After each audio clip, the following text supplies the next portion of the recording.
I was connecting. Got it. Just start recording, yeah? Sweet. No problem at all. What's happening? Yeah, what's happening, man? Good. Everything's good on my side. I was connecting my phone because my laptop will be looking at CCTV footage. So I was like, let's not do this.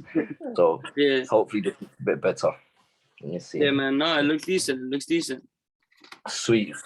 So, bro, where are you from? So I'm originally from London. I'm from London originally. Okay.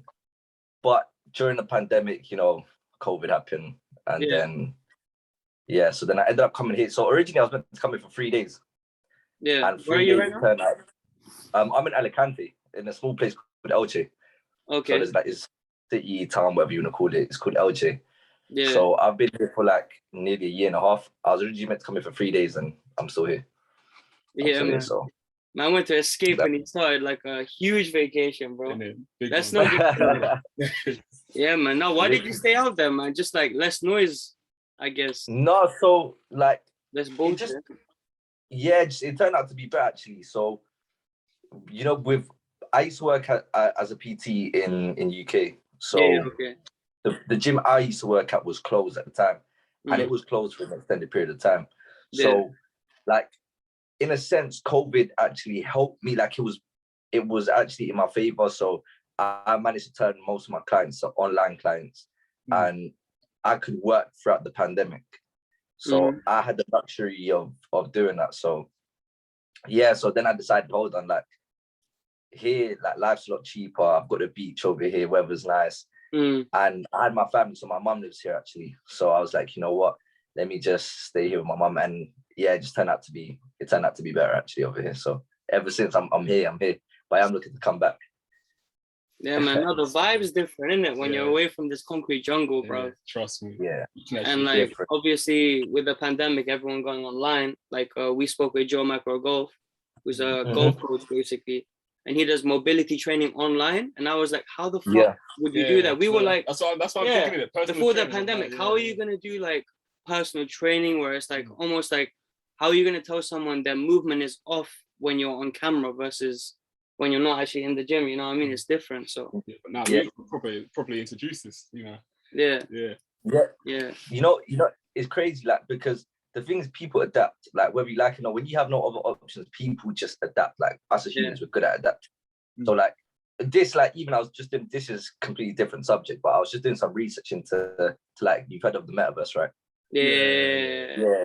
So I've been looking into that, and so that stuff's crazy. So then, like, all of this conversation which we're having now, like, then sort of like the metaverse will be the sort of the answer to everything. But I'm not for metaverse, but it's looking like a reality that we can't stop. So man, it's one of them ones. Just like it's like the internet, innit? Like, I feel like the metaverse is going to be, somewhat the new reality.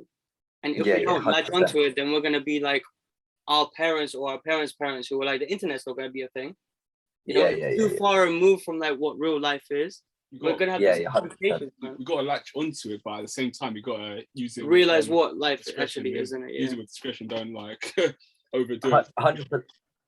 100%. Like, even what you're saying is like, you need to latch onto. But I think more so it will be something like, you'll be involved in it like 60 in the virtual reality and 40% in the world. I think you can live without being in the virtual reality, but you're just going to limit your life a lot more. Something like a mobile phone. You can live without a mobile phone, but you just limit yourself quite a lot. So then it comes to a point where, like, what is the point of me doing this? Let me get a phone. I think it's sort of like the same concept. Kind of like the same concept, because if you don't live with a phone, imagine if you didn't have a phone, any online profile, blah, blah, blah, you'd probably be missing out on 40% of life, to be fair. A lot. So what about yourselves? Let me know a bit about yourselves. Yeah, man. No, so we're just in London. I'm a student, so I finished uni. I did like kind of the traditional route. I'm in marketing right now, so I kind of see the dark side of controlling consumer behavior and all of that. He's one of the I'm one of the culprits, but at the same time, I feel like I balance it with taking that understanding on board and obviously putting it into something like this, where you can bring awareness to different things. But kind of a philosophical character, I'd say, for me. And for him, my guys, you can introduce. I went to, so I mainly do like music production and that. I went to uni as well. Graduated last year, but so I'm literally building a business around like beat production and that. Starting off with then looking to actually like spread out to something better, like mixing and mastering services, selling sick sample packs and that. Sick. So you're in the music scene. Yeah. That's sick. Yeah, man. So we've already spoken to like loads of rappers and all of that in it. So that's good. That's good. And we're looking to like connect other people who we've had on the podcast as well. Yeah. So obviously, like, when you see them online and see them on Instagram and that blah blah blah, you can always tap in and have a conversation because it's all about understanding here, innit? You know what I mean? That's what. Yeah, that's a little bit about us, isn't it? So sick. Yeah, no. I posted the story because like my users are mostly active during the evenings. It's either the evenings they're more active or during the mornings. But I did manage to get a few questions there. I got like around 20, so that should be enough, hopefully. But I should have posted. So for some reason, I don't know why. I was like, today's the 9th, right? I was like, yeah, it's today. And I was like, but no, you mentioned the 14th, but nothing's been said. So I was like, all right, it might be the 14th. And they're like, we're done for cool for today. I was like, wait, did we confirm time? My mind's just been a bit all over the place, so apologies. So no, even for me, bro, like in terms of dates and scheduling, I swear to God, like it's all over the place in my head anyways. Yeah. Because I'm trying to map people in the right times, but I'm also trying to hold back because obviously CJ has shitloads to edit then. You know what I mean? So, yeah, man, it's just a balance with everything, I guess, isn't it? Yeah, balance. Bro, when did you even start this PT shit? Like, what got you involved in the first place? So the PT. Like, why are you in tape right now? Like, people are looking at you on your Instagram, First question. You're moving mad. Before that, give people an introduction. Who are you and what do you do in it? Yeah. Because people are gonna watch this and be like, wait, what's going on? What's going on? All right. So my name is Brandon. My name is Brandon Lim. Basically, people on the internet, all people that will call me Sunwa. That's my actual. So Sunwa. So I come off topic. So if I come a bit too off topic, bring me back. No, it's cool. We do that. So Sunwa is basically, so I've got Sunwa coach there. So everyone that refers to me online, which just meets me for the first time, they'll refer to me as Sunwa. But that's my middle name. Okay. So my name's actually Brandon Sunwa Lim is my Chinese name. I'm an online trainer, I'm an online coach, PT, and I'm a content creator. So that's what I've been doing now. I've been content creating for November. Is going to be exactly a year since I've been content creating. There's been a year. But there's been history. It wasn't just like 1 year, bam. Like it wasn't just like an overnight thing. It never is. Yeah, it wasn't. It never is. It never is. So like I've been trying to do like content creation for years, like since I was like since 2012, 2010. I've been trying to. So I've always liked the content. So I tried YouTube when I was younger, like doing FIFA, like back in the KSI was icons. I was opening FIFA packs, bro. Yeah. There was a time that I spent all my money trying to like get FIFA pack open. I didn't know how to edit nothing, so all of that came gradually. But then, within that year, that's my speaker. So within that year, I was like, there were certain things happening. I came to Spain, COVID, whatever, and I was like, you know what, I want to do something. So then I focused. I had a plan before I even started creating content. So even before like I started this gym journey, I decided this is what I'm gonna do. So it all happened when I was in Colombia. So my mother's Colombian. Yeah. So I was in Colombia, and Colombia is like a place where it just humbles you, and you're just there. So I was like, I want to do what makes me happy. Like I was in Colombia and I was genuinely happy. These people over there, like they thrive, like they're happy with the bare minimum. And I was like, you know what? Let me do what I like doing. And what do I like doing? I like training. So I used to work 2 jobs in the UK. So I used to do Uber Eats, and then I used to work in retail. So do both of them at the same time. So I do my retail in the morning, and then I do the Uber Eats in the evening to pay for my stuff. And I'd finish I'd start off at like 8 in the morning, wake up 7, and I'll get home I'll finish work at like 11, 12. And straight after that, I'll go to the gym for like 2-3 hours, like no problem. Like, and I was like, this is for me. So I would sleep the bare minimum, but gym was something that I literally enjoyed you doing. had to do. Yeah. So then I was like, let me make this my work. So then while I was working these jobs, I started doing the PT course. So I was working 2 jobs and I was doing this course. So I was like, let me do this. I'm still going to the gym, something that I love. And then I became a PT. I said to myself when I came back from Colombia, I'm going to become a PT. This is what I'm going to do. So I applied for a shitload of jobs. Got a role at Virgin Active. Worked there for a bit, met sick people, great coaches. And then the pandemic happened. Virgin Active is different. I'm telling you. The people, the clientele and the quality of people is way up there compared to like Pure Gym, bro. In fact, I go Pure Gym in it, like the quality of people and like the connections you could be making is tenfold. So I can see where that's coming from. Is a different, is completely, like, I was fortunate enough, like, don't be fooled by like Virgin Active. Like, I'll be real, this is like, you see, I say things how they are. Virgin treat their employees like shit. Like, this is the honest truth. This is, so they don't really care about the employees. But I was fortunate enough to start in a gym like that because it just showed me that, like, I can give my services at this price to these certain clients. Exactly, so I managed, like, my clients, for example, I had a client who was a lawyer for people that used to buy planes, like, or stuff like this. So it wasn't your average. So you had different shit. It was completely different. No average Joe's here. No Joe. Yeah, so no Joe's, no Jacobs. No Michael. It was different. Like it was different. So that's pretty much it. Like, I don't know if I answered the question or I went a bit off topic, but no. You gave us a few answers, bro. You even spoke about the Uber Eats thing, which a lot of people were flying applications down there, and lockdown people were looking for a second job, differently. Exactly. My application was on hold for ages, bro, for like 7 months. Just email me back. Like, I'm just trying to get real peas on the side. Like, what you doing? But so like the gym was kind of like that thing that you had to do. Like, there was no ifs, buts, maybes about it. Regardless of how much you're working. And you were like, oh, I need to make this into a job, which is similar to what Rahul did. So Rahul's another PT who's out here in London, right? He does it for the gym group, I think. Kingsbury, I don't know, you probably know Kingsbury.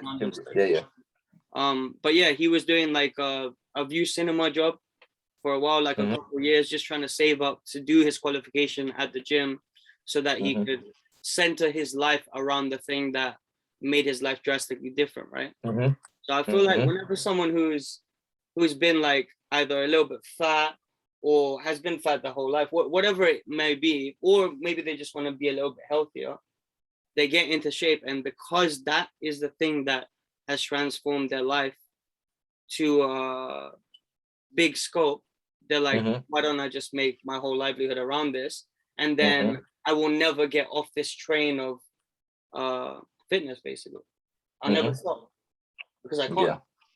That's what you did. It gets to that point where it gets it's like implying for your brain, isn't it? Yeah. This is literally, so a lot of people understand, like, they'll make their transformations. So it depends the reason. So before you start anything, every action has a reason. So for example, the reason I started gym, it wasn't really a thing where, like, my intention was never to be like yo, like, I want to be wham. Like, that was never the plan.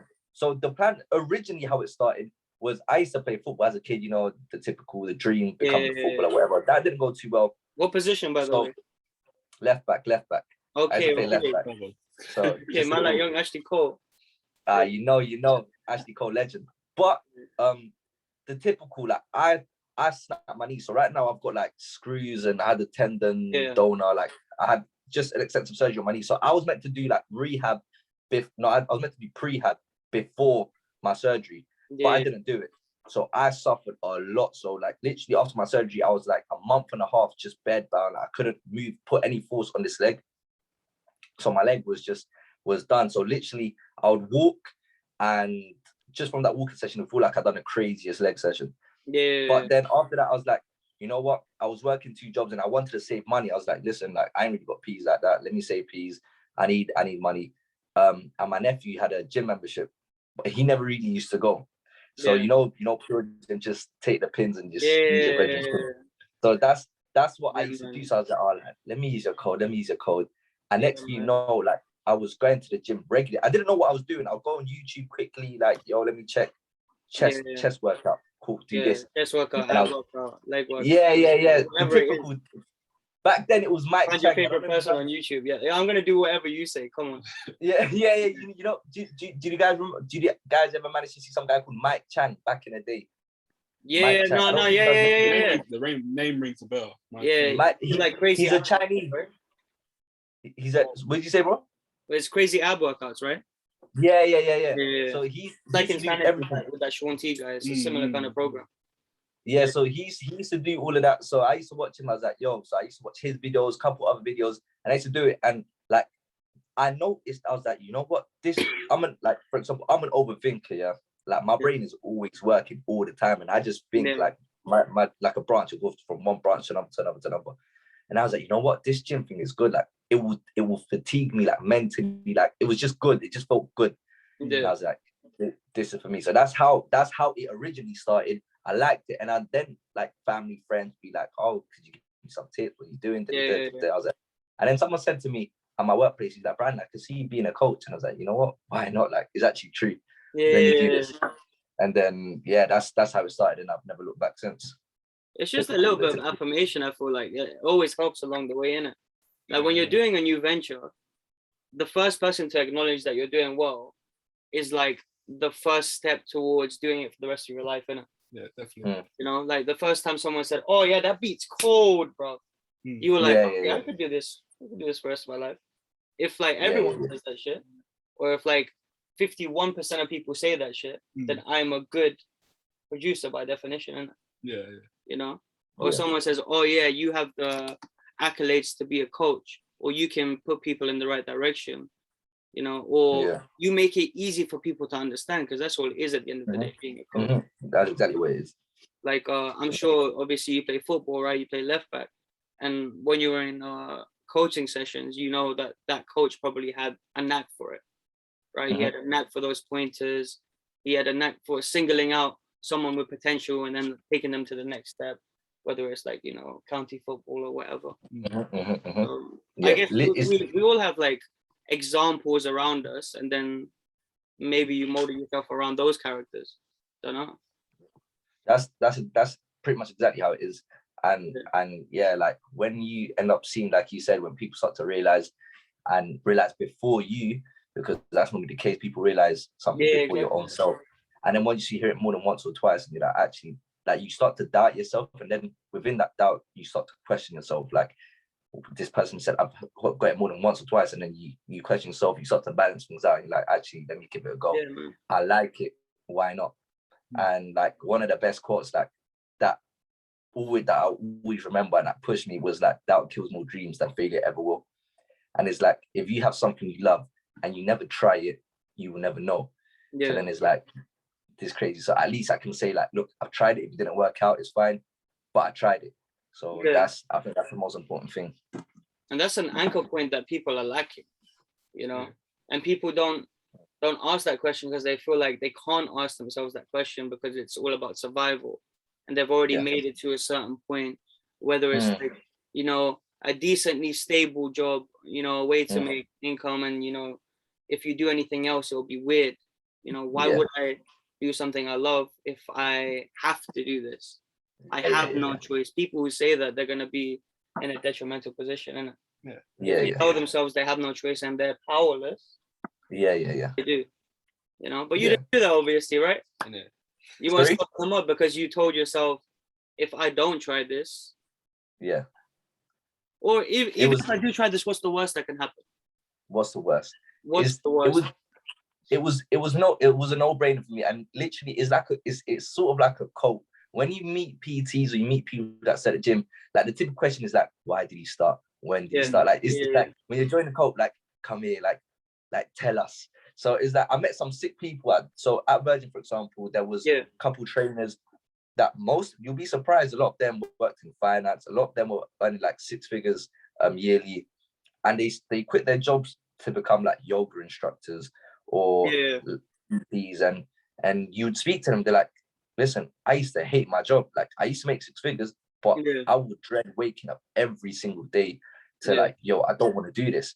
And then he's like, I wake up every day like excited to come to work, like excited to do this class, excited, because it's what fuels you. Each person has their thing that fuels them. For example, for you, it could be your music. Yours could be your marketing. So it's like there's a reason behind it. So if it makes you feel good, do it, chase it. And it will take a matter of time. There was something that I read recently. If you really love something, just give yourself 10 years, 5 years to learn, and just accept that you won't be making any finance or any money within the first 5 years. And then the next 5 years, you'll slowly see it. But that's only if you truly love something. If you love something, you can last those 10 years. But if you don't, it separates you from those that like it and those that love it. And I think that's where it sieves out a lot of people nowadays. They're trying to become like I don't know, influencers, trying to do this, trying to do that, because it seems like, oh, it's working for this person, let me do this, or let me do that because it's working. It's fine. If you love it, go for it, 100%. Like, you've got my backing, but don't jump on something just because it's a trend. Like, yo, you're doing producing, let me jump on producing because it looks sick. If you don't have a passion for it, it's not going to last long. And at the end of the day, you're just going to be wasting time. So, like, you can't look at Soon not liking going gym and all of that. And you're like, yeah, I want to do PT. Yeah, exactly. I could do that. He's making peace. He's happy. Look at him. Yeah. Why not? Why not? Why can't I do it? I want to be happy like him. I want to be away from London too. You can't do that shit. Nah, that's the thing. A lot of people, when they go onto something, they're looking at the finish line when they've started. And what happens is when they're doing it, obviously they're looking so far ahead, and they're looking at themselves now, and they're not at that position. So they're thinking, well, what's the point? And then they It's just like people not taking other people at face value and taking them at what they could be, their potential. You know, it's just like when you're in a relationship and you have like a tiny argument with this girl, but you don't really love her. So you're kind of like, this argument is stupid, I'm not going to have it. And then you tend to like break up that position. But if you love someone, you're willing to go past the argument because the value is past the argument. So it's similar things. If you love something, you're gonna stick with it. Yeah, you're gonna do. You're gonna do what it takes to make it work. You know, obviously, as you said, you know, you cut your sleep schedule. You literally minimize that to go to the gym for those hours. Like, most people probably won't do that, innit? Yeah, most people are like, I need my 8 hours. 8 hours of sleep was good for me. You know, literally, like that. Like, even when I was working as a PT, like, it weren't all sunshines and rainbows. Like, it's gonna be shit. You're gonna have shit moments. Anything. It was bad. Like, it was. But the thing is, I enjoyed. Like, I would wake up at 5 a.m, have a client at 6. So before I even got clients, I was giving away hours. Like I would spend 15 hours at the 15, 16, 17 hours in the gym, giving free sessions. That's what I'd be doing. And then, like, when I slowly started to build up my clientele, I would wake up from like 5, be at the gym from 5:36, and I won't come home till like 11 o'clock at night. And then my day would repeat. But to be honest, like, I enjoyed it, so I wouldn't really complain. So like, sacrifices have to be made, like everything. Like, people just see the picture, but they don't see the process. But yeah, that's like you said, if you love something, you're gonna stick to it and you're gonna make it work. And you gotta go through bullshit, and you gotta see course that trust the process and not think it's cringy, not get cringed out by it, and just really understand the value of it. You know what I mean? Because that shit can really be an anchor point, like it was for you, right? Literally. So that for sure. Like, I feel like you said, is like, just a lot of people are influenced by a lot of other people's opinions, and like, one thing is, like, if you try to do something to please others, you will never please everyone. And that's one thing, because you might have approval from one side, but then you get disapproval from another side. So then at the end of the day, your head will be spinning. And then you get to the point where you're like, I don't know what to do. And this goes with everything. It doesn't have to be PT. I'm talking about everything in general. And like, that's why, like, for example, David Goggins, he's a bit of a crazy person, but I like to read books. So David Goggins, like, he's crazy, you know, but he states out a lot of things. He does whatever it takes, wherever it is, whether it's the rain, whether it's snow, whatever. He's crazy. Like, in his book, he does go a bit over the top, and he does say it himself. Like, what he does is not healthy, but it's like, you take things with a pinch of salt. But just you shouldn't really care. You shouldn't care what anyone thinks. And it's not in a sense like Brandon, like I don't know, like it's cold, wear a jacket, or I don't know what context to put it in. But like I don't care, like not in a egotistical or in a what's the word? Have it in Spanish. I don't even have to speak English anymore. In a I forgot the word, but in an arrogant way. That's it, in an arrogant way. But in a way that you shouldn't really be fazed by what people have to say, because people will say anything regardless. And at the end of the day, you're just limiting yourself. Do what you want to do. If you have a plan set out and that's how you want to reach it, just reach it and do it. The people are going to judge regardless. People say, he didn't do this, he should have done this. Oh, he's doing this, he shouldn't do this. So it's just like, you can never keep people happy. Just do what you got to do. Exactly. Literally. That's literally the formula, man.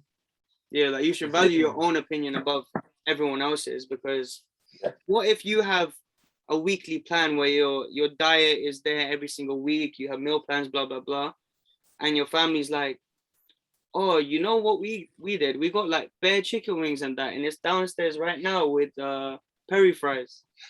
You can't just be like, oh, I'm just gonna munch that if your plan's already set out. Just an example that probably every kid gets. Yeah. When your family gets much, that shit's good. They haven't done that shit in a week or so. So it's just about indulgences, right? That there, what you're saying, that illustration there, like it just came to my mind. So like that's crazy self-control. Like it's like that. Even that illustration which you gave me, like, oh, I should keep the diet, but there's chicken wings downstairs. It's like, before you do anything, you need to have a why. You want to become a producer, why? You want to become do marketing, why? Like you need to stick to your why. Whenever you doubt yourself, you have to answer that question, why? And that's what will keep you going. Like I'm not gonna lie.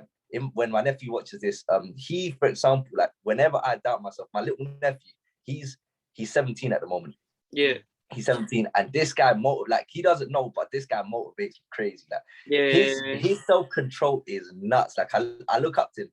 So his self-control is nuts. He was overweight when he was young. And for example, when one of his favorite foods was kebabs. Like I love kebab, by the way. That was one of his favorite foods. We're trying to do a drive-through kebab shop over here. Mark my words, coming through. If you do that, listen, I'm coming through. Man. I miss a UK kebab, man. Yeah, it's gonna be called Kabibi, by the way, everyone. I'm not even joking. It's in the plans. Kabibi. Listen, I'm gonna pull through. What area? Probably like South or ends in it or something like that. All right, cool. Where they eat kebab every day. Somewhere like that. Yeah. Let me know. I'll pull through when I'm back in London. I'll pull through. Yeah. No, but back to the point. So he, like, for example, my family, say for example, like they'll order like some food, takeout or whatever. Being young from the age of like 14, self-control is something quite hard. Like for example, like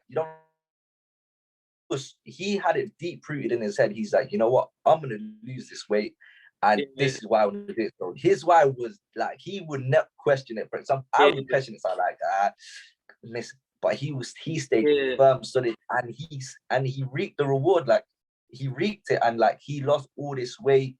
Like he changed his life, and he's like in sick shape. And now he trains a lot. He's doing kind of fitness. I'm trying to convert him into a CrossFit, or like I'm trying to put that into him.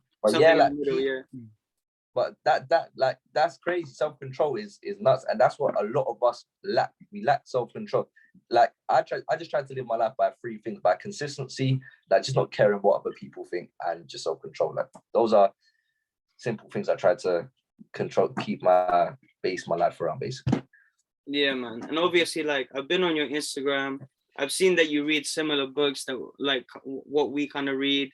I see Sapiens back there. You try and understand like how humans work, probably because you're in an occupation where you're seeing people's habits and you're trying to change people's habits on a daily basis. And if you understand that, you're going to be in a better position to do that. Right? Definitely. So, and one of the greatest things about being a PT is that you get to change someone's projection in life, where they're going to because of that. What is the greatest turnaround that you've seen in one of your clients? So like in their shitty habits, and you had a part in making that better, and then like talk about him now from What do you want? I've had a few. People like I've had a few positions. Yeah, that's what they like.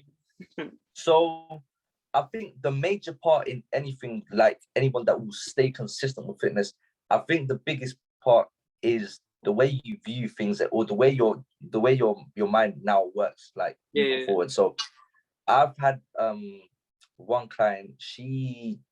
I started training her at Virgin, and then we started training online. Still training today. Like she's a sick client. She's a beast. Like she sticks to the plan. She sticks it, like she goes in. So if it's on the page, she'll execute it. Yeah. So she, like, every time I see her train, like whether I be tired or whatever, and I'm training, I'm like, yo, like this is why I do what I do. Like, you go crazy, like sick. But in terms of her, like she's progressed like crazy, like physically, and the way she does like a lot of things. But in terms of for example, one of my other clients, which I have, he suffers from like depression, and like he takes pills and stuff, and like he does like 3 sessions a week.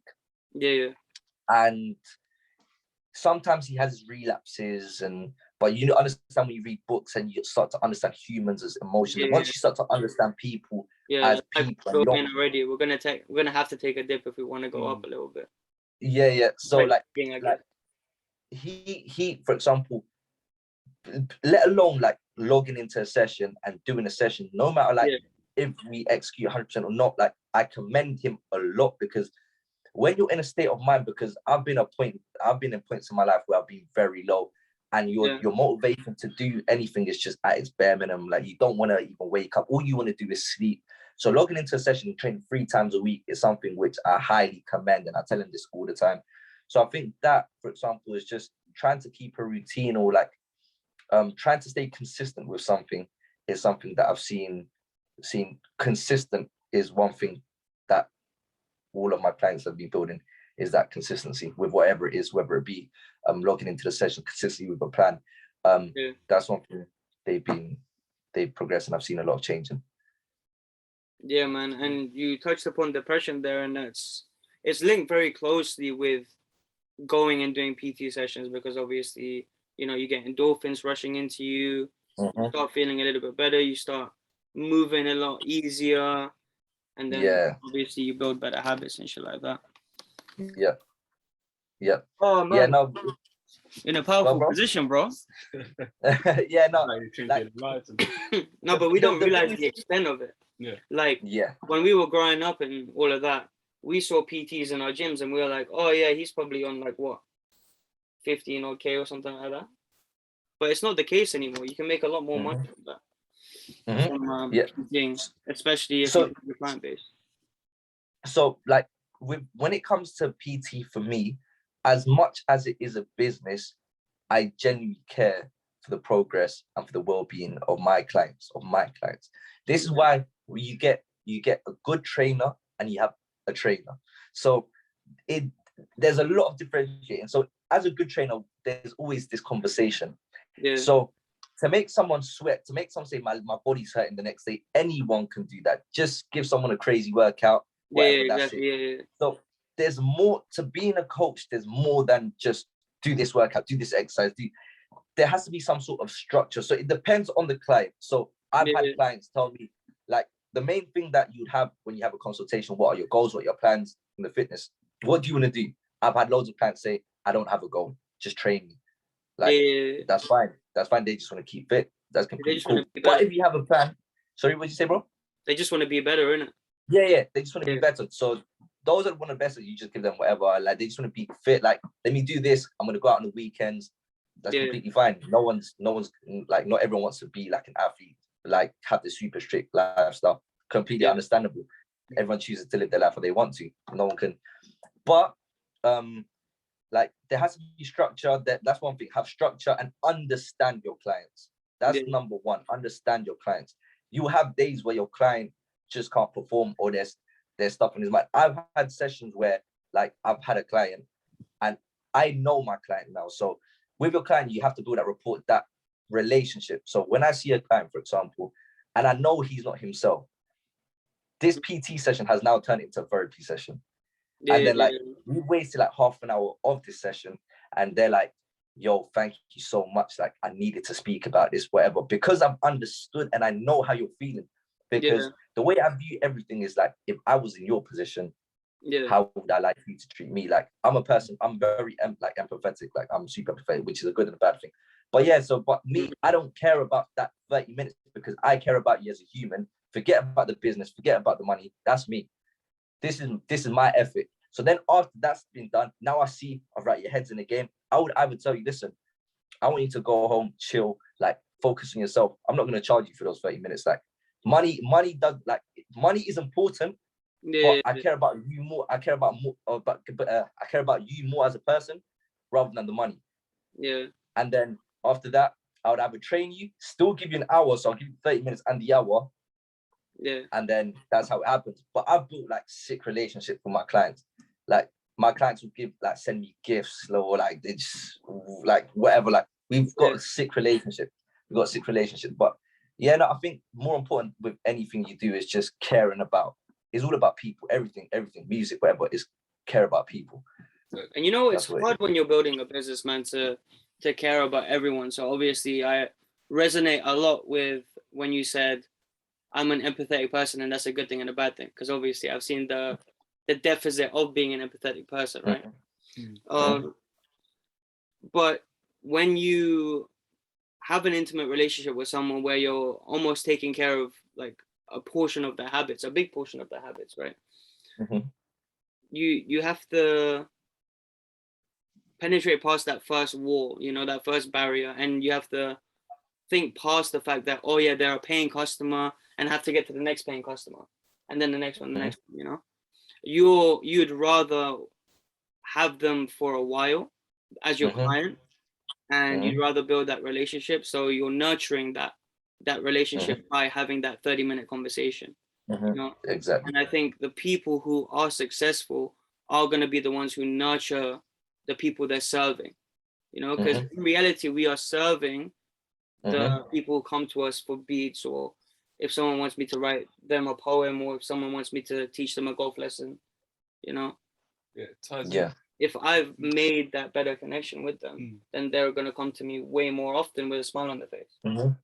It ties into what we were saying earlier about you know, just doing it for, you know, looking at the finish line, just doing, I just want to do it for, you know, I just want all the glory, the blah blah blah. Yeah, I just want the reward. I just want the peas. Like, run me my peas. Obviously, as you said, I was struggling. I didn't have any sleep. For real. Yeah, I just said about the free 30-minute. You just gave him that 30 minutes free. Yeah, like someone who's just thinking about the money, and let's say they'll oh, that's part of your time, blah blah blah. Yeah. Like short term, okay, yeah, they've got the money, but long term, it's not actually gonna do you that much. It's not gonna be that great for you long term. Because your relationship with the customer is not gonna be as good as it was. Yeah. And it's a bond, isn't it? You're bonding with that person regardless. Exactly, isn't it? Like because the better your relationships are with your clients, the more, number one, let's say they could refer other clients to you. Yeah, exactly. Even more, and the more you're gonna enjoy your sessions. Exactly. You know what I mean? Exactly. Like, this is the shit that he has to do every day. Exactly. He has to wake up at 6 a.m. for fucking Gertrude, you know, Monday morning and that. He has to be happy. Imagine if Gertrude hates this guy, he's gonna be like, sucks, man. I don't want to be a PT anymore. I'm gonna go back to London and drive around in my Uber Eats car, bro. Fuck. You know, like you'd be surprised. There's a lot. I spoke to a lot. So there was a very successful PT at one of the gyms I was working at. Yeah. But like he literally straight up used to be like, I don't give a F about my clients. I just do this for the money. And I was like, yo, like that's crazy. Like that's crazy. So at the end of the day, it's true. Like you could view it two ways. You could view it as people are paying me for my services. They just come into training, whatever. It's true, but like every person has their approach. Every person has their views on things. And like I've always viewed like human interaction is like human. Like you're a human. Like for example, you guys are human. Like the way you guys feel, like it matters to me. Do you know what I mean? Yeah. So yeah, we're cut from the same cloth, innit? Like, if you see that, like, oh, we are cut from the same cloth. Technically, we could be family. You get me? Now it's a different conversation that you're having, where I respect you just a little bit more, innit? You know, Definitely. and people like. The thing is, it's such a transactional lifestyle that we live nowadays, right? Yeah. Where we just have to get the bag, and everyone's talking about the bag. Whatever genre of music that you listen to, whether you listen to fucking Audi country music or whether you listen to rap music, they're all talking about getting that bag. Yeah, about getting that bag. Bro, yes. Is it? Yes. Yes, bro. So it just goes to show, if that's what is occupying everyone's minds, because obviously, you know, because of the books you read, that subconsciously that takes you over, and then that's kind of what you're thinking about, and then you take that into these interactions with someone who could potentially be giving you money on a monthly basis, and you're like, I could be taking a piss a little bit, you know. And that's when you're like, you have to stop and think and realize what kind of person you are, and you're like, oh, cool, I'm the kind of person who cares. That's cool. That's gonna make me thrive. But imagine someone who isn't that person from the jump, because there are people who technically I feel like I need in my life to kind of balance me out, but people who are just there for that purpose, and they're not getting feeling involved at all, right? They're just thinking red pill logically. I need to get the job done, and that's it. Yeah. I feel like you meeting that person did give you some clarity, because, you know, you still can't be taking the piss out of, right? You're giving people 30 minutes and they're not giving you the same energy in the sessions in return. It's not a great return on investment for you. And in this society, unfortunately, it matters. So how do you get around that side of things when someone like might disrespect you or this and that? How do you deal with those kind of times? So it depends. Luckily, with the clients, I'm sure your clients for the most part are like amazing in it, but most of them good. I don't think I've had any issues with anyone. All it comes down to is seriousness. Like, I'll be real with most of the clients that I have. I just don't remember, a client won't be with you for a long time. It depends what type of clients you have. I've had clients I've had for like since I've been training, and they're still there continually because they choose to change their way of training or change their plan. So, for example, if your goal is to come to me and you want to lose weight, we lose that weight, and that's it. You're free to do whatever you want. I give you education. I don't give you training sessions. I give you education. So I want you to be able to, like, after my session, I can go and train someone else. That's what I want. I want you to become independent. That's my goal. But like, I have had a few people which, like, for example, there was one client I did have, this was at the start, like, they would cancel, like, we have a policy in it. We have a policy that you can't cancel. You have to give 24 hours notice to cancel and stuff. But I was very chilled. I was like, all right, cool. You cancelled, like, I don't know, 3 hours. I'll let you off this time, innit? Because, like, things do happen. Like, I've been in your position, like, say, oh, like, I can come up. And there was a point where, like, they were cancelling, like, the first week call, the second week call, and then it got to a point where each week, so they would, bear in mind, I would tell them, like, we good for Monday session. Cool. Yeah, cool. It was like 4 consecutive weeks where they had cancelled, like, an hour before, and they're paying for these sessions, bear in mind. I'm still getting paid, but that's not the point. So the point is not, I don't care about, like, of course I care, I'm getting paid, like, yo, I'm not working, I'm getting paid. But the point is, like, you're wasting your money. You're going to be frustrated because you're working for your money. You're not getting anything out of it. And, like, something's not going on. So we spoke to kind of said, listen, I'm not going to book you in for Monday. Just do what you got to do. And if you can, we will reschedule when you can. And we, since then, haven't heard back from this client. But I prefer that, because at the end of the day, like, you can't go out of your way. So I've always said the best form of marketing is word of mouth, but also it can ruin your name the same way. So I don't want to be one of those people like, he's just been taking my money, like, he's doing this, doing that, whatever, because that's not good. So now there's no way that she can say, or they can say, like, he was bad. No, in reality, he's doing me a favor. If you look deep down into the situation and see it for how it is, then you see like this guy's actually, because at the end of the day, if you want to train, like I'm always saying, like if you're watching this, you can message me, you know what I mean? But yeah, that's that. Yeah, definitely message him, man. Come on. I saw you have like a whole website, and you have like this little quiz where it's like what your goals are, and then from there it's a little multiple choice thing, and then it'll get sent off. So that's pretty good. That's a good way of vetting people, isn't it? Like putting them in categories and trying to deal with X category this way, X category that way. Exactly that. So when I get my consultation, is very like user friendly. It's just trying to make everything as easy as possible.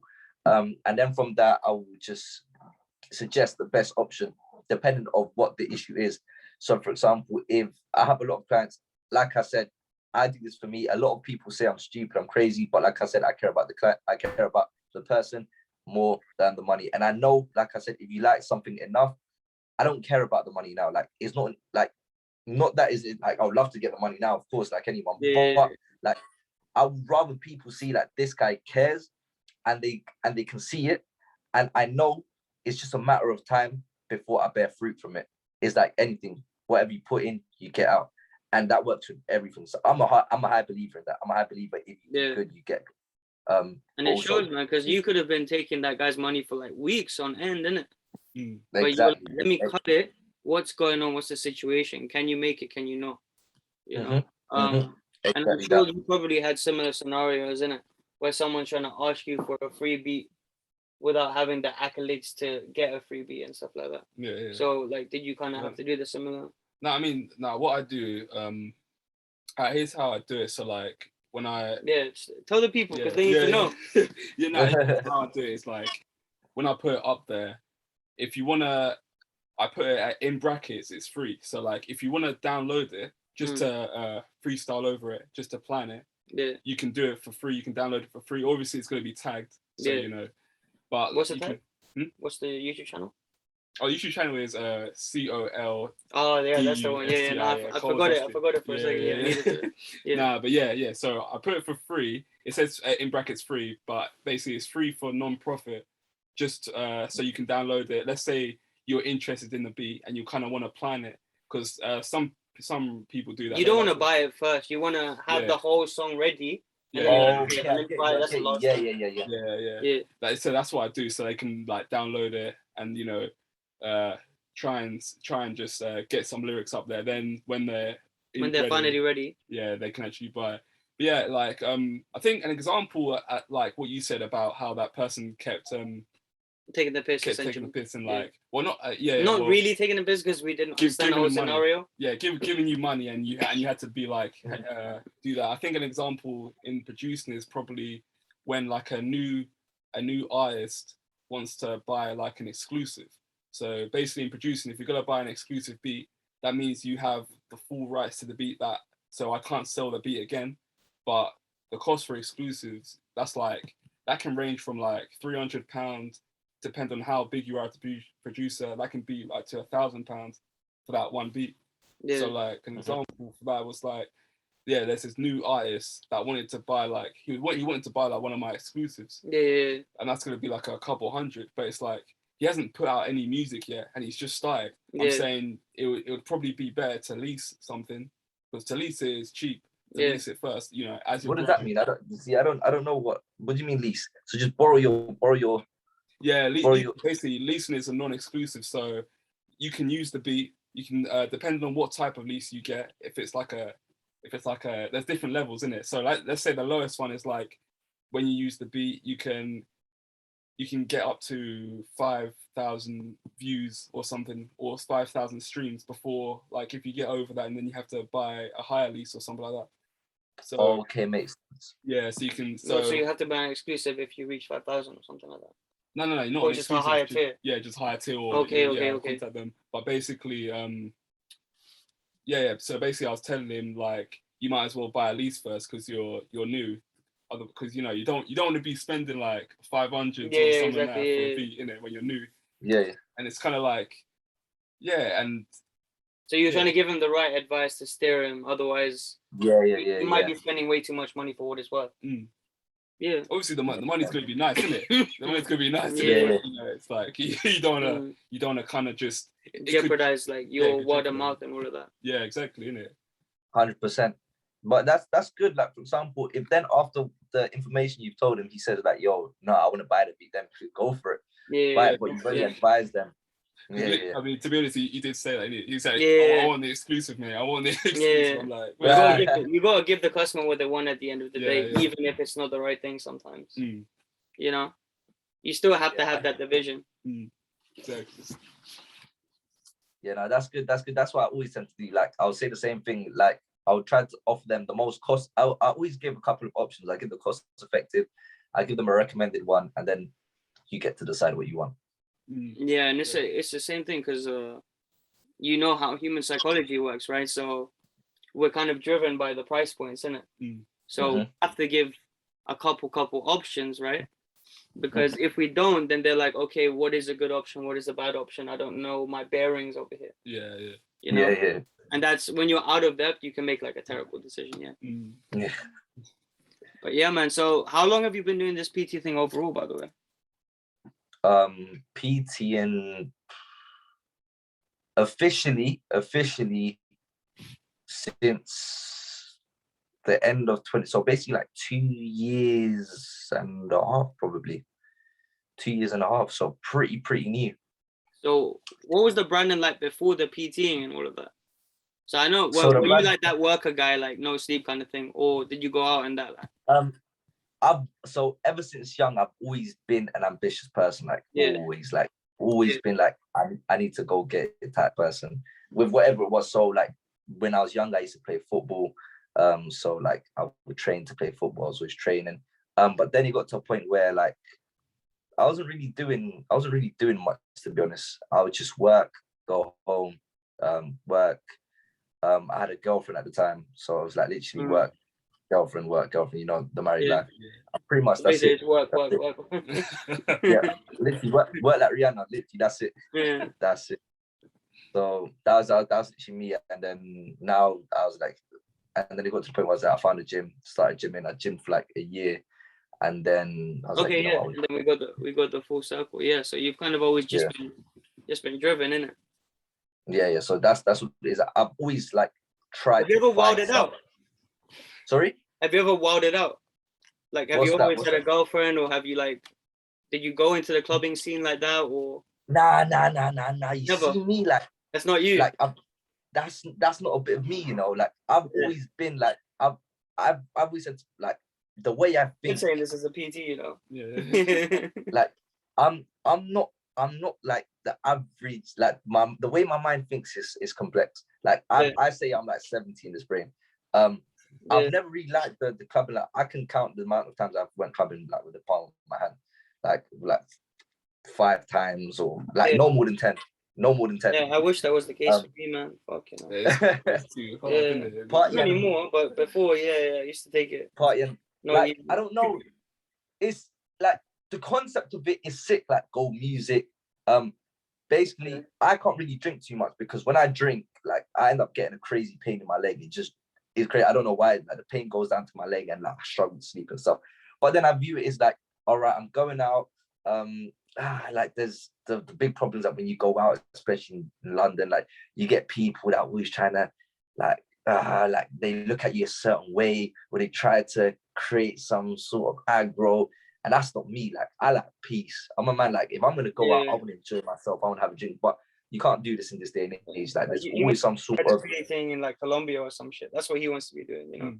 Oh, like I went clubbing in Colombia once when I was like 17. I got drunk. I got faded. Like that was embarrassing. Like I remember vomiting like inside a club. Like I was slapping some guy's head. It was not the one. It was not the one. But these are experiences that I learned from. But yeah, clubbing is not me. Like I've always been the more like let me stay at home. Let me train or like let me chill with like my friends. That's been me. I've always been pretty chilled, actually. That's me. Yeah. There are a lot of people surprised by that. Yeah. The reason why I bring it up is because you're probably around people who, when they get to the age of like, 21, 22 after uni, they start building these bad habits, you can call it, right? And it's like, going clubbing, having a drink every weekend, gossiping and bitching about people behind their back. This becomes a normal way of living, and everyone kind of coexists in this bubble of like a little bit of toxicity, or just living for the weekend. And you're exposed to that all the time. So I was just curious if you've ever been in that position, and I guess you've had glimpses of it and you kind of like steered away straight away. Yeah, like I'm not much, even like now, for example, when I train and stuff, it's not much like the people I surround myself with is mainly here. I don't have much friends over here, I'll be honest. I just have my selective like handful of friends, which I call friends, because I'm not much of a let me call you my friend type person. But the people I train with and stuff, they're like, these guys are athletes and take their training seriously. So I don't really put myself I don't really play with fire like that. So I don't have the temptation to like, yo, like, let's go clubbing, or like, yo, let's do this. Like the type of temptations I get will select be like, your friends around the lifestyle that you're trying to lead. Yeah, exactly. So like they won't be like, yo, let's go clubbing. Like if anything, the worst thing I'll get is like, yo, let's do leg day on a Sunday. Like that's the maddest thing I'll get. But you do get the occasional, like there'll be an event or like something quite big, like where you'd go just to network. And that's something else. I've been invited to a few events and stuff, which I have gone just to network and like meet different people and stuff. But even then, it's just like, yo, like this ain't for me, man. Like I just end up like social doing after that. Yeah. Now, would you say you're a bit of an introvert then? In that case. In that case, I am, and I'm not. So like, I'm quite outgoing, easy, but no, you're clearly social. But it's some like when you're an introvert, you have like a social battery in it. And like once you reach a certain point, you're like, I need to recharge. Yeah, definitely. 100%. Cool. And I wanted to pick apart the overthinking bit before we get into your questions, and then we'll kind of cut it off. All right, cool. I think everyone kind of overthinks in similar ways, to be honest. But I think some people allow their thoughts to, actually take precedent. Like we were saying earlier, that we kind of take on board other people's opinions and that. And we're kind of like, some people are just stuck because they don't know whether it's their opinion or whether it's someone else's. Sorry, I'm dying a little bit. No. Yeah. You're good, don't worry. Yeah, and I don't know, like, I don't know where I was. Because that cough threw me off. Where was I? What was I talking about? No, so you were talking about overthinking, like take over them, like difference from what they're actually thinking, or you get to the point where I don't know what point where something was coming in it. There was a point that was happening. But everyone kind of overthinks, but then no one addresses that fact. I feel like that everyone has the same kind of sickness where it's like, oh, I don't know what to do. I need to put myself on the right track. I might need to write a plan down. Blah blah blah. What would you say to those people who are kind of like stuck between all of these flurry of thoughts, and they're like, and you just want to tell them, just get in the gym? Like, how do you, what do you want to tell these people? So so overthinking, like, it just stems from a lot of things, and a lot of people actually run away from the problem without them even realizing. So that's the thing. A lot of us as humans, we don't like being uncomfortable. We like being comfortable. And while being comfortable, there is no growth. So what we tend to do when we're like in a situation where like I'm overthinking, I'm stressed or whatever, we tend to look for alternatives to sort of find an escape. We go on our phones, we stream the internet, go to sleep. Each person has their own, but there's positive mediums. Like negative mediums is like going through Instagram, where you're just gonna, I don't know, feed yourself with more toxic information. You can, for example, what my way of letting go was the gym, for example. But I want to read this quote, that I got from a podcast actually. That's one of my new hobbies I've been doing. I've been listening to podcasts. recently. No way. So it was mad, like, because it's like I started listening to podcasts, and then like you guys messaged me like during the part, I was like, yo, this is crazy, because only recently I started listening to podcasts. But it's something. Have you guys heard? You must have heard of Tim Ferriss for our work week. Yeah, Tim Ferriss. So he's made a book called Tribe of Mentors, which I purchased, but he has a podcast based on it. Where is this thing? But he said something. He asked some person. I don't remember. Is it this? I don't remember where he. All right, cool. So here I find it. So he asked the question. Is a bit off topic, not really. You can sort of get a message from it. It was like, how has failure or apparent failure set you up for later successful failure? But there was a point he said, it was like, suffering is a moment of clarity when you can no longer deny the truth of a situation and you are forced into uncomfortable change. Inside suffering is a seed for change. So that's where it comes to overthinking. Is like, you can avoid it, but they will get to a point where you have to face it. A point in life, there's something, for example, you've avoided, for example, you don't want to go to the gym, you've got a health condition, you need to do it. They'll get to a point where you have to do what you have to do. The way I say with overthinking, the best way to face it, the best way to make it easier for yourself is, first of all, accept or understand that there's an issue, whether how big or small it is, and then create a plan. A plan is number one. It's so important to have a plan with anything you do. That basically makes your big goal, you basically turn it into a ladder. So now it's something like, yo, this looks crazy, but now I've made steps, so it's a lot more. Like, it's easy. So I'm here, so now I've got 9 steps left. I'm here now, I've got 8 steps left. So just make when you're doing an essay for school and that, innit? Like if there's like a 5,000 word essay, you're gonna split it into sections so that you can get it easier. That's pretty much it. Break it down so it seems achievable. Because if you do something crazy, you're just gonna make yourself feel even more shit and just be like, yo, this I can't do it. And then you're just gonna go back to that stage of overthinking, to that stage of, let me go sleep, let me scroll the internet. So have a plan. And number 3 is stay consistent. Stay consistent. That is key to everything. Consistency is so underrated. Consistency is everything. Consistency, discipline, those two come hand in hand. Consistency and discipline. Discipline when you don't want to do something, but you know you have to do it, so you do it anyway. Because motivation won't last you long. Motivation lasts you a couple hours a day. Motivation gets you started. But discipline and consistency, that's what keeps you going. And your passion, your drive for it will keep you going.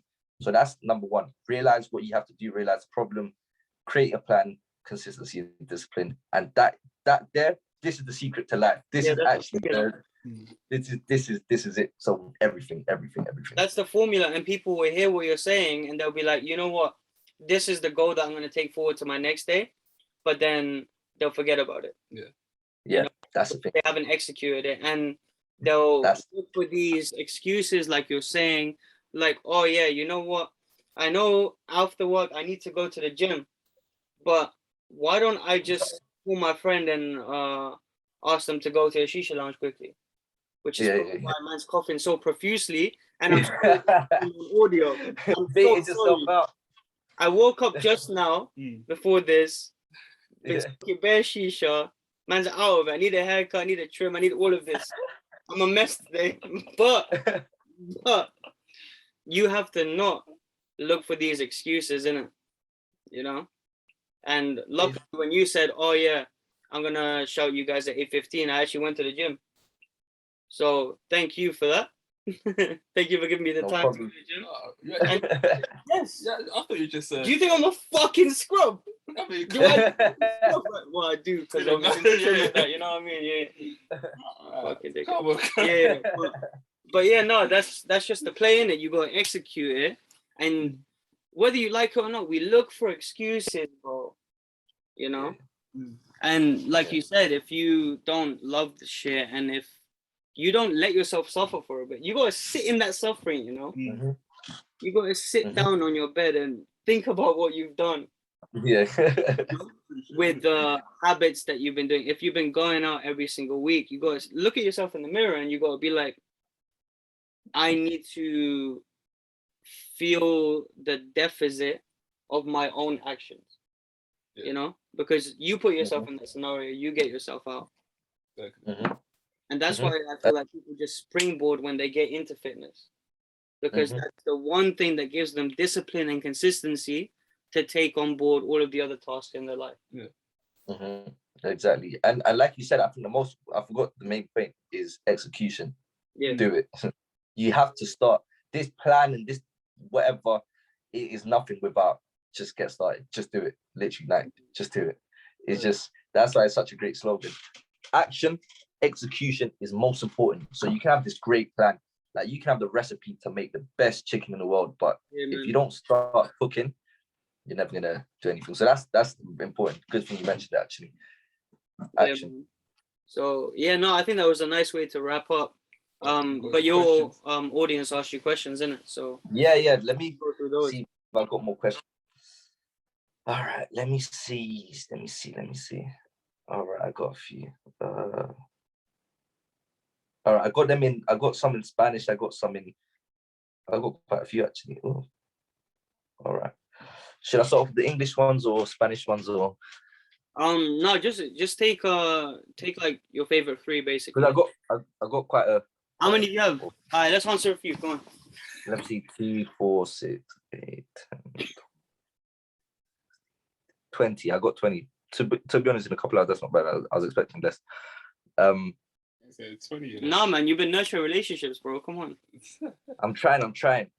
So, all right, let me see ones that catch. I'm gonna answer this because, you know, I'm a little book where I'm like, I used to hate reading books, by the way. It's something I've got into recently. So this person says, de todos los libros que has leído, I'm gonna translate later, don't worry. ¿Cuál es tu favorito y por qué? Out of all the books that you've read, which one is your favorite and why? That's a good question. Let me look at my books quickly. And why? I'd have to say it. Oh no. Cool. This is quite a basic one, yeah.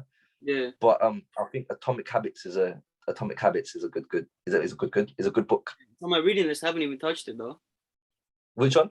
Atomic Habits. I haven't even touched it, but it's on my Audible library. It's a really good book.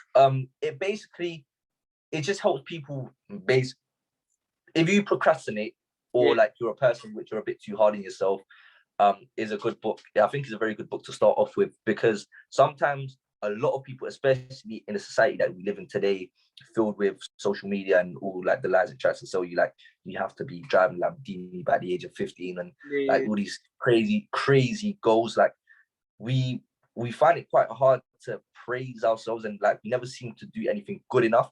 Like, for example, for us to be proud of ourselves, we have to buy a house or we have to buy a car. But the thing is, in reality, is virtually not impossible, but it's very unrealistic to set these goals that you have to create these big achievements every day. Or like, so when are you going to be happy? It's unsustainable to think that you're going to get a house every week. Unsustainable. Basically, exactly.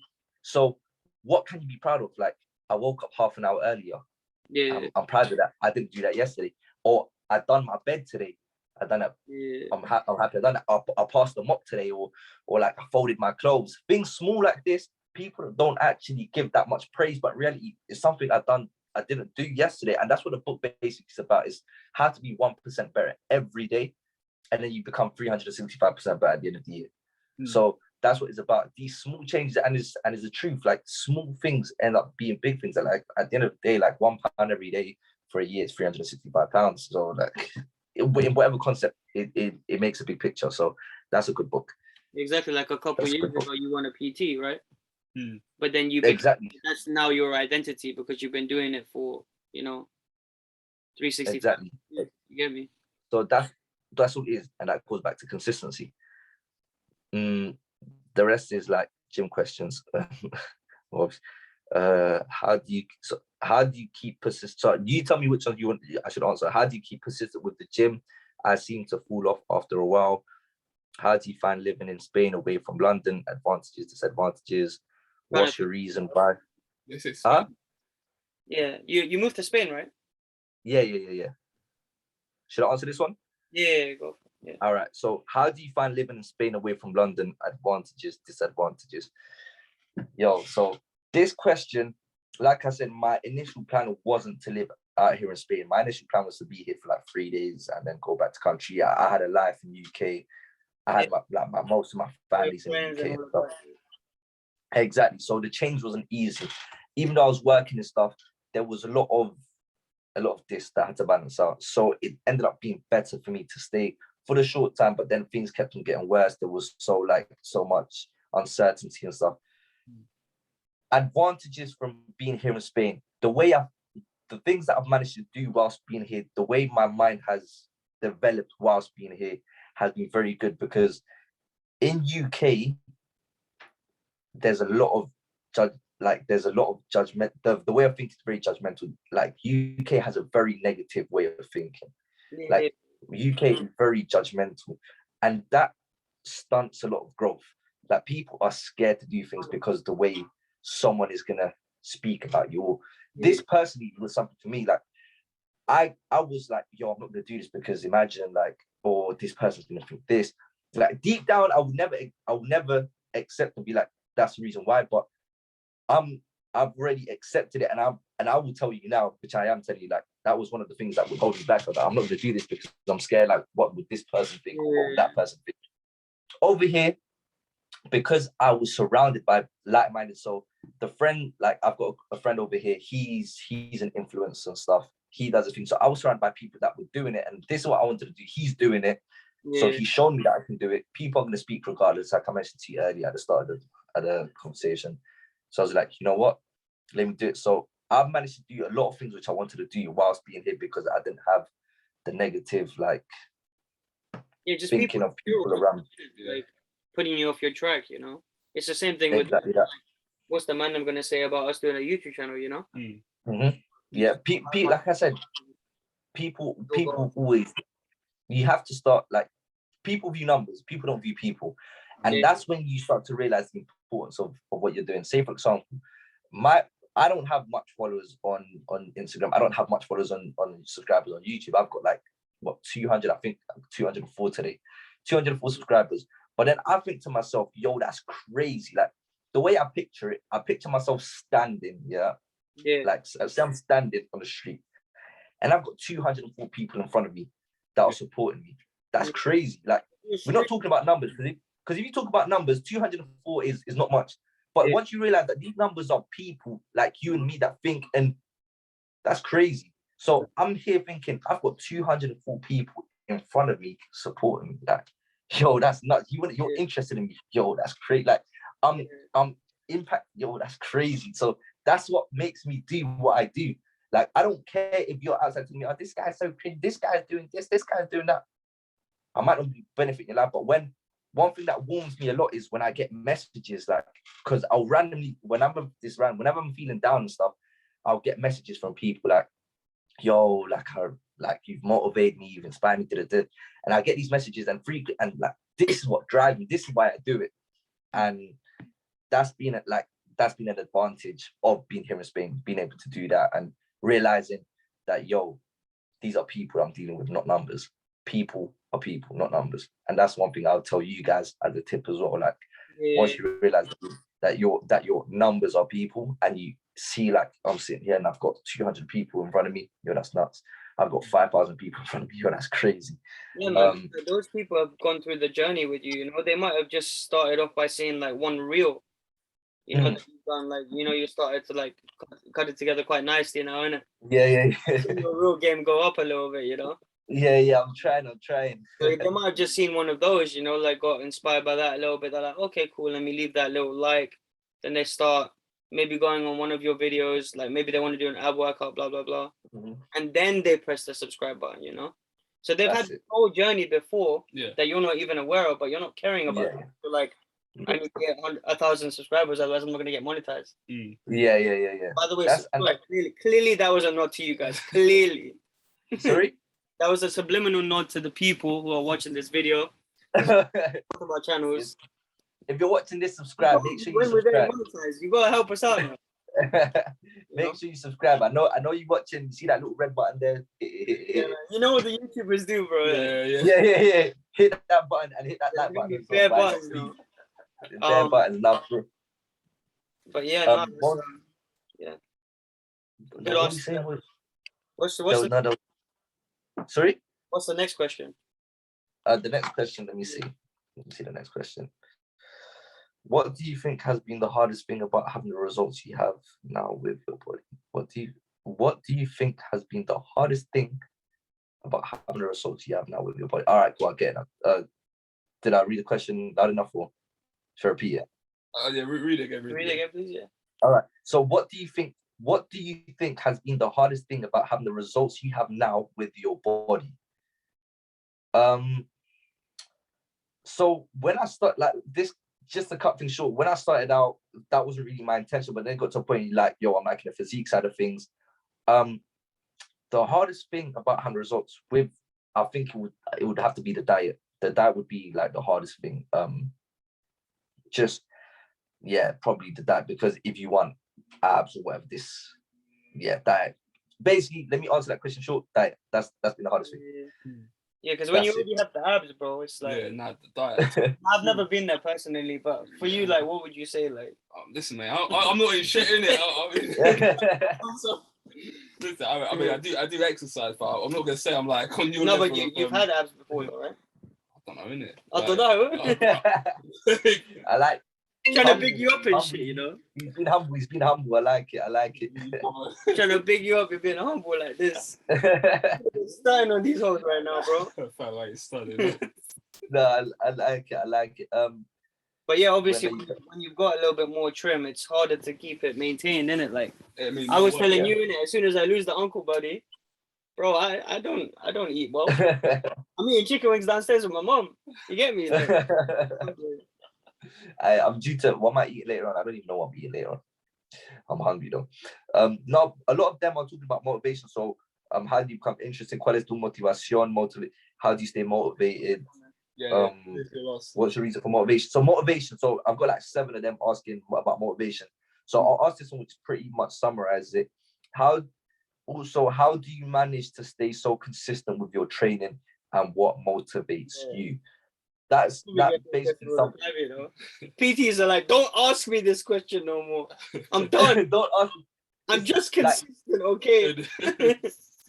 A lot. People have the reason. People just want to look good. That's completely fine. If you want to look good, that's completely fine. But I'll be honest with you. Like, for me, how do I say consistent? Everyone has their why. If your why is to look good, that's your why. If your why is just for mental health, that's your why. So my why would be pretty much just to keep me mentally stable. Like, literally, like, for me, like I said, each person has their outlet of ways of like dealing with stress, whether or avoiding problems. My one is the gym, and it can be slightly toxic. I'll be completely honest with you. There'll be days where I could be I might not be all right here 100%. So I will train like 4 times in a day. Like, it sounds a bit crazy. So I'll train 4 times in a day, which textbook is not healthy at all. It's overtraining. Like, I've injured myself doing it. My body suffers a lot. So it's something that I am working on. Yeah. So we do have our problems. We're not perfect over here. But yeah, that's just like my way. So for example, I don't touch drugs or alcohol, but unfortunately I touch the gym, which is a good thing and a bad thing. But like the saying says, too much of anything is not good. Yeah, make sure. Too much of anything is not good. And what was that? Listen, and what motivates you? Yeah, pretty much what motivates me. My why, basically. My why. Just make sure I stick to my why. And that's it, really. Yeah, and I feel like because the gym obviously has multiple whys that you could latch onto, I feel like it makes it easier, innit? Like, there is obviously the physical side. Like, obviously, everyone, when they're clapping cheeks, they want to look good. You get me? Right? But then on top of that, it's like, oh, you could be way fitter, you could be more agile. If you're in a life or death scenario, it's easier to get away. You know, do we even look at that? Nah, probably not. That's not even something that we come by in this lifestyle that we live right now in this century. Yeah. You know, it's there. You get me? If we're in a more advantageous position, there's so many things to do with fitness to latch onto. It's like, and we still lose sight of our why because we don't root ourselves back into it. So yeah, I think that's one of the greatest things that you said today, innit? It's like, if you don't have a why, you have no chance, basically. Create a why. Find your why. That's pretty much it. There you go, people. But yeah, Brandon, man, thanks for coming on, bro. Literally. No, thank you for inviting me. Thank you for real, man. Yeah, man. I know you're into your books and stuff, and I do want to do another episode later on. Just about like the kind of book influences that we have. You know, definitely. We touched on Atomic Habits. I'll try and read that before our next session. Definitely. There's a lot of books that I want to get this one up. I've got more books over there, but I still need to. There's a lot of books I need to buy, but I'm finishing off my books first. So I'm a person where I like to get the information. I just don't read for the sake of reading. There'll be days where I'll just read like 4 pages. There'll be days where I read 3 chapters. So it depends what mood I'm in. Depends my frame of mind. But yeah, books are sick. Anymore, innit? Because it won't stick in your mind. You got to read it over and over again. 100%. So that's a tip. That's a tip. Anyone watching this, if you want to expand the way you think, books. books. Legit, bro. But yeah, no. We should link up again. Like, I mean, when you're doing these reels that you have, what kind of background music do you use for it and stuff? What do you mean for my reels? So you know when you start doing your reels and that. Yeah. What kind of music do you put in the background? Like, do you have a preference or? When I'm training, or like when you've already created the reel, and you're putting. So my finishing song. Yeah. It depends. So I try to get a vibe out of my video, innit? So I need to do something which will catch the user's attention in it. So it has to go like I can't put a hard, like everyone training hard, and I can't put a song that's gonna like make you go to sleep. So it has to like match the emotion of the song with the emotion I'm giving out in the video. It depends what I'm doing. So for example, if I'm doing I done one. What did I put for this one? So I done on YouTube. This one done quite well. It got 41. Like, I was surprised it got this much views anyway. It got 41k. And I think I put XXX Tentacion. So one of his songs. He's a nut. I used to love his music, but it's like because it's a one on deadlift, like tension, rage, all of this. So the song matched perfectly, and it went like, for example, I done a box jump. The box jump one, and I uploaded it like 2 days ago. That one done okay in terms of views. I think it got like 2.1 or you know. Sorry, bro. Proper content creating now, innit? Yeah, slowly. I wouldn't call myself a proper content creator yet, but we're slowly trying. I don't even know how to check videos on this. I don't even know how to use this. This is got 2 points. So I use that stupid, like this is like an anime. Like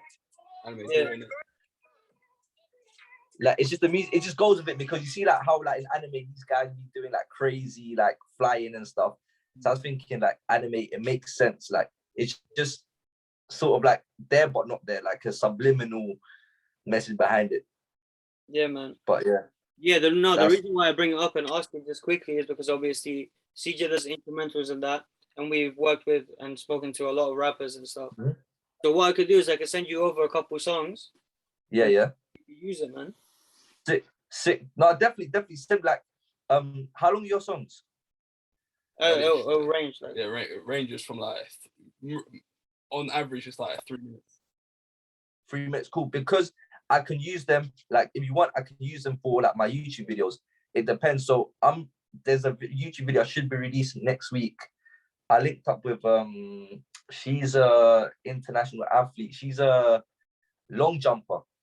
Jumper. So if you've got anything like lively, let me give you some snippets. Actually, this is behind the scenes editing right now.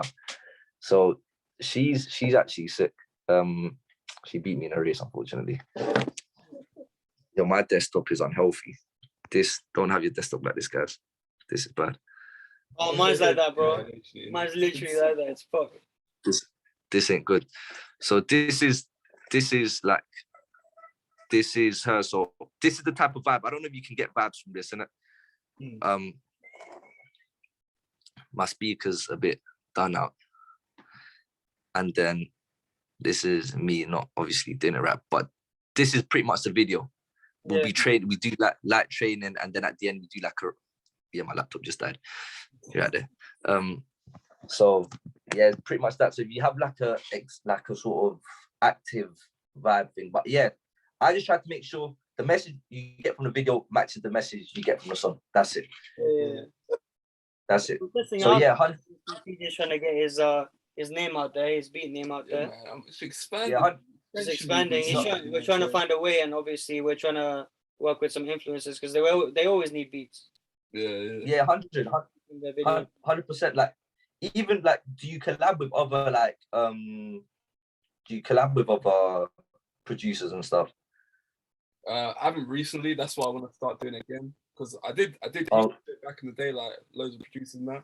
Yeah, yeah. Nah, it's something I want to get back into, like collaborating with other producers. You know, putting our minds. Because one of my friends, he does a lot of beats. Like, he does a lot of things. So he's recently done so he's on Instagram. There's producer, but I think he worked with. Have you heard of Only Grubbo? Only Grubbo or something like. Who's this? 29. Only some guy called Only Grubbo. Kiko, you know, some. I don't know. He does produce. He's been working with like some decent people recently. Do you know who Lil Torment is? Lil Torment.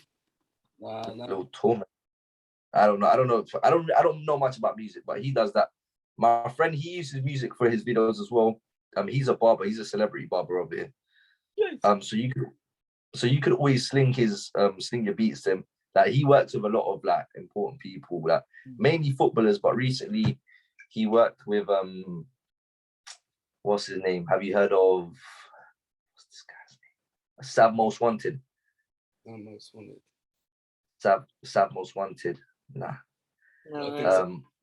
Sav Most Wanted. Like, he's pretty bait in the UK. This Most Wanted Sav, or maybe I'm not saying it right. Yeah, let me find it. Sav Most Wanted. What? But he mainly works with footballers. But yeah, drop him a message like on his Insta and send him some beats, and I'll tell him, and then he'll have a look at them, and if he uses them, if he likes them, then he'll use them for his video. It's cool. Yeah, man, legit, man. So yeah, we'll just try and connect you with like the people that we've obviously spoken to, as well as like, you know, maybe sling around some beats here and there. Sick. Yeah. So send like my friend that you can send the beats to, because he always looks for music. He's one guy that always looks for music. Adaretti, if you look for him on Insta or whatever, and then just drop him a message with the beats, and I'll tell him to have a look out for your message, innit? Yeah. Cool, man. Bro, if you could just send me the profiles. Yeah. I'll do that for you. I'll send it to you, and you can work with that, bro. But yeah, man, no, love for this conversation, bro. Thank you guys, man, for real. And when you want us to send some clips over, it'll be ready in like a month or so, innit? Like the clips. Yeah, the clips. So yeah, we'll send you some over, and then you can put it on or do whatever you want. Cool. Let me know when it's done, so I can share it and stuff, innit? Yeah, no, of course. I mean, like this will probably be out when, like March. Yeah, probably around March. Yeah, because we have like so many videos in it, so. Yeah. That's good. You're working ahead of time. 3-4 little clips that you can put on first, so we can. Yeah. And all of that. Cool. Send it through. Let me know when that's done and send it through. Yeah, no, of course, bro. All right, boys. Man. Appreciate the conversation, man. Yeah, man. Go eat some chicken wings, bro. Yeah. Now I'm gonna eat that. No, I had an omelette before, so that's what keeping me alive right now. Boys, have a lovely evening. Yeah. You too, man. Take care. Respect. In a bit.